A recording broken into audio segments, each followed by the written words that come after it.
Якая непрыемная сітуацыя здарылася падчас візіту Лукашэнкі, што паказала яго важную слабасць, а таксама які падарунак сваім падначаленым абяцае міністр унутраных спраў. Вітаем, сябры! Гэта наша Ніва, і зараз мы ўсё вам раскажам. Канфуз у рэстаране, Лукашенко без грошай і сабака на стале. 8 сакавіка беларускі кіраўнік прыехаў у рэстаран хуткага харчавання «Макбай», то бок фактычна ў былы «Макдональдс», які з 22 года мае новую назву і належыць ужо беларускай дзяржаве. Раней Лукашенко загадываў, каб пытанне бургераў і бульбы фры ўзялі на кантроль асабіста Наталля Эйсмонт і віцэ-прэм'ер Мікалай Снапкоў. Ну вось цяпер і вырашылі паглядзець, што ў выніку атрымалася.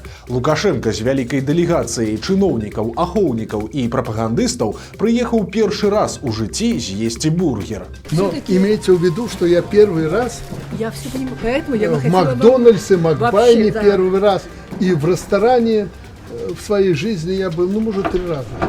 В обычных ресторанах, советских там и прочее.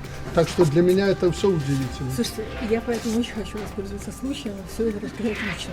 Пасля агляду невялікай выставы прадуктаў, дзе Лукашенко пакамячыў булачкі і панюхаў котлеты, ён згадаў, як быў, цытата, саплівым прэзідэнтам. Они-то не знают, почему у нас такие продукты.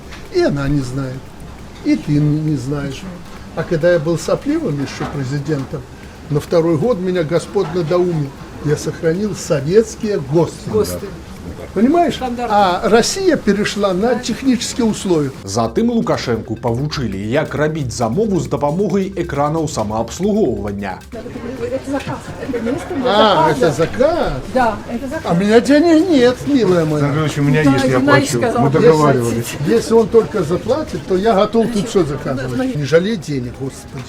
Заработаешь. Добавили. Акрамя таго, пачуўшы назву кавы «Амерыкана», Лукашенко тут жа загадаў, каб яе перайменавалі ў нешта беларускае. Николай Геннадьевич, кофе, да?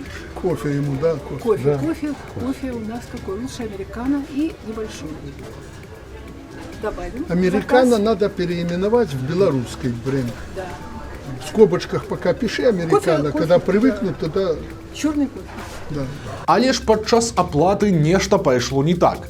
Пры гэтым, акурат у той час, як апарат думаў, Снапкоў вырашыў пахваліцца Лукашэнкі тым, што нібыта самай складанай задачай было стварыць адпаведнае праграмнае забеспячэнне, і замест амерыканскага мясцовыя спецыялісты зрабілі сваё. Лукашенка ўжо нават вынес падзяку. Вось за гэта малайцы. Але менавіта тут і здарыўся канфуз, і заплаціць за Лукашэнку віцэ-прэм'ер Снапкоў так і не змог. Николай Геннадьевич, Что, карточка есть? прикладывайте, Николай Геннадьевич. Мгм. Не обманул? Не-не-не, Гаша. Выходит чек. Покажи, Сейчас. что Обманул. Сейчас. Наверное, больше с тебя взяли, чем... Видишь? Сейчас. Прерванная операция. Николай Прервано. Геннадьевич, Николай Геннадьевич. О, ты даже не можешь. Зачем ты 2 раза платишь за одно? Что, опять не оплачено? Ошибка. Ну ладно. Да ладно, не важно. Мы потом заплатим, не волнуйся.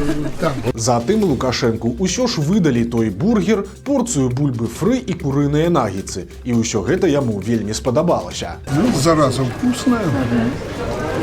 Вот этим вы и притягиваете сюда народ. Таксама на некаторых кадрах бачна, што і ў гэты раз не абышлося без сабакі на стале. Шпіца Умку не толькі ўзялі з сабой у рэстарацыю, але нават адвялі яму пад ляжанне асобны столік. За ім сядзела асабістая доктарка Лукашэнкі, а таксама штатная нянька-даглядчыца Умкі Святлана Канашенка разам з яго набліжаным бізнесменам Сергеем Цяцерыным. Ну і таксама падчас гэтых бургерных прыгодаў Лукашенко намякнуў, што ў Мінск хутка зноў прыедуць амерыканцы. І гэта вельмі важны момант, бо ранейшыя візіты ў Мінск высокапастаўленых амерыканскіх прадстаўнікоў суправаджаліся вызваленнем з турмаў і калоній дзясяткаў палідзняволеных. Ну, а теперь пусть американцы придут и посмотрят. Вот они приедут ко мне, обязательно их привези сюда. Есть, товарищ президент. Скажи, пойдем в Макдональдс. И жа Макбай, беларуская. Увогуле ж асадачак ад усёй гэтай лукашэнкаўскай эскапады застаўся дзіўны, і гэта ў чарговы раз падкрэсліла, што ён канчаткова згубіў нюх і адчуванне народу, якімі так славіўся раней. Як трапна заўважыў у сваёй публікацыі ў Фэйсбуку гісторык Алесь Пашкевіч, калі паездку ў Макдональдс і задумывалі як рэкламу, то ў выніку атрымалася ўсё наадварот. Ніякай прагрэсіўнасцю тут нават і не пахне. Пажылы чалавек ходзіць па пустым спецыяльна для яго закрытым на спецабслугоўванне рэстаране, сам праграмны прынцып існавання якога незвычайная рухавасць і дынамізм. І Лукашенка ў ім абсалютна іншароднае цела. Ён нават абслугоўваецца самім галоўным кухарам каля століка, што поўная неадпаведнасць прынцыпам такіх устаноў. Пры ўсім гэтым сам Лукашенка час ад часу адпускае рэплікі, з якіх вынікае, што наведванне любых рэстаранаў увогуле рэч, канешне, не падсудная, але грахоўная. А таксама ён ажно некалькі разоў з ностальгіяй згадвае вясковае дзяцінства і стравы таго даўно мінулага часу. Ну а сцэнка каля тэрмінала для заказаў гэта увогуле нешта. Лукашэнку прадаюць як нейкае неверагоднае тэхнічнае дасягненне тое, што ў прынцыпе для устаноў падобнага кшталту ўжо даўно звычайная з'ява, але ж у яго прысутнасці і яно не працуе. Таксама падобна, што жарты пра адсутнасць грошай Лукашэнку здаюцца вельмі удалымі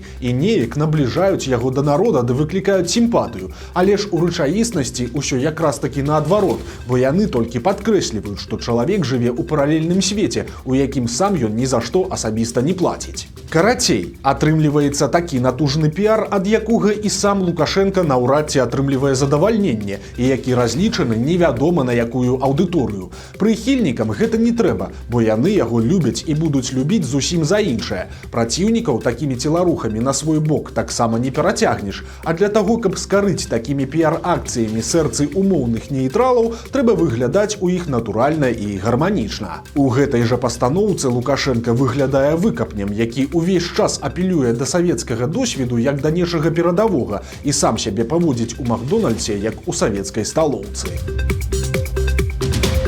У Беларусі здымуць серыял аб праблемах сілавікоў у 2020 годзе. Як запэўнівае міністр унутраных спраў Іван Кубракоў, цытата, «сцэнарый прабівае на слязу». Гэты серыял мусіць стаць падарункам да 110-годдзя беларускай міліцыі, якое сілавікі будуць святкаваць у сакавіку наступнага года.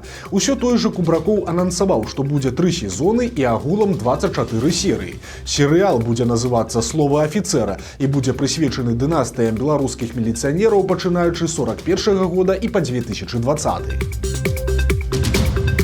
Крыважэрны канвеер затрыманняў і судоў працягвае круціцца. Цяпер журналіст Павел Дабравольскі быў прызнаны вінаватым у здрадзе дзяржаве і асуджаны на 9 гадоў калоніі строгага рэжыму. Дабравольскага затрымалі ў мінулым студзені, калі ён вяртаўся ў Беларусь за мяжы.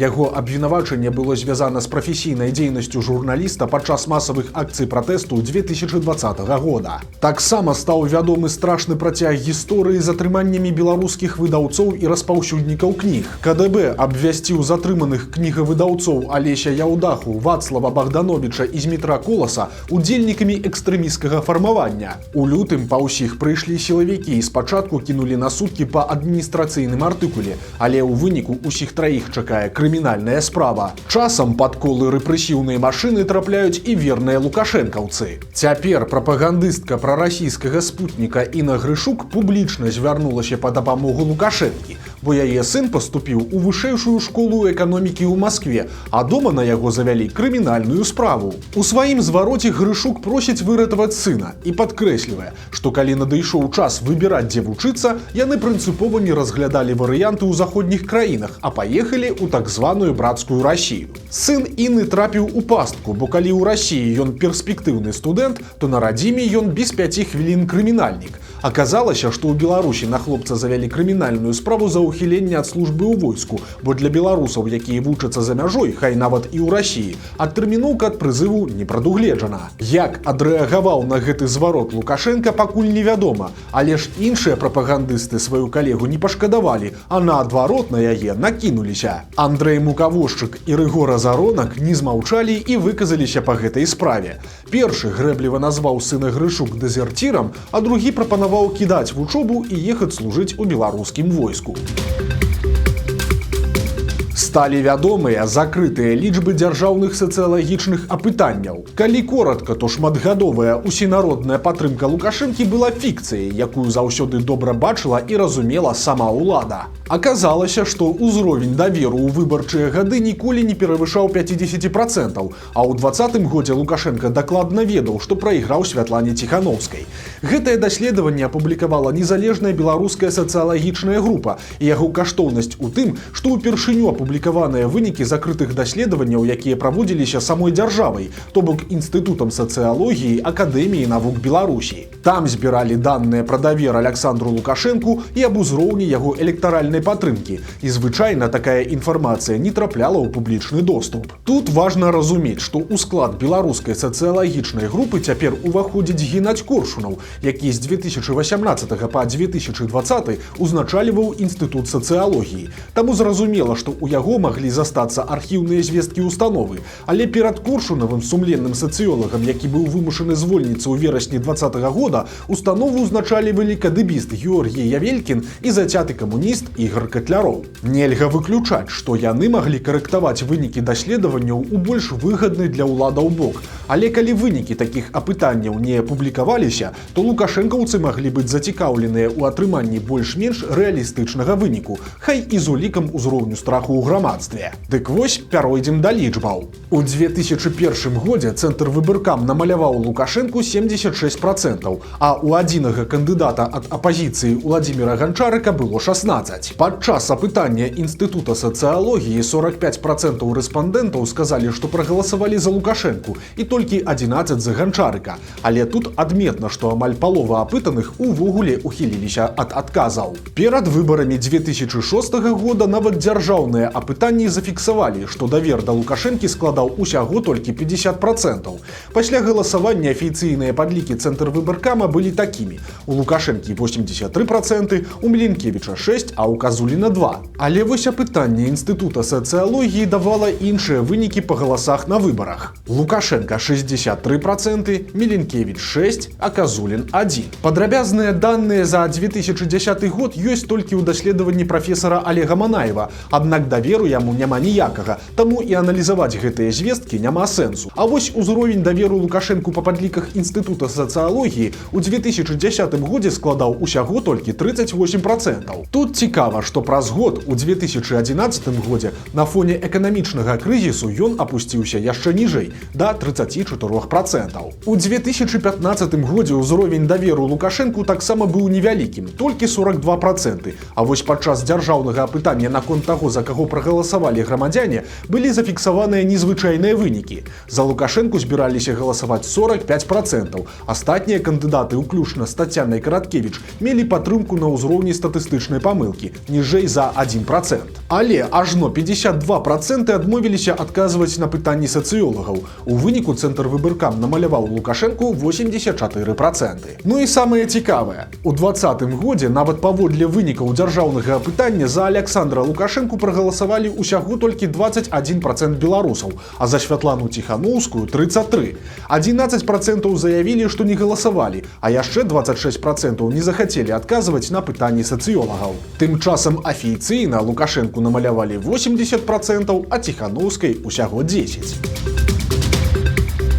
Памёр прафесар Георгій Галенченка, гісторык, які вярнуў Скарыну сапраўднае імя. Ён нарадзіўся ў расійскім Петразаводску ў яўрэйска-украінскай сям'і, але з дзяцінства жыў у Мінску, вывучаў мову і палюбіў беларускую культуру. У свой час менавіта Галенченка знайшоў дакумент, які даказаў, што насамрэч Георгіус не другое імя Скарыны, як лічылі раней, а памылка, дапушчаная перапісчыкам у копіі дакумента. Маштабнай працай Галенченкі стала факсімільнае выданне Бібліі Скарыны, славуты великафарматны трохтомнік у чырвонай вокладцы, які з'яўляецца аднагодкам беларускай незалежнасці. Разам з фатографам Галенченка ездзіў па свеце і адшукваў кнігу за кнігай, каб урэшце выдаць для беларусаў поўны камплект.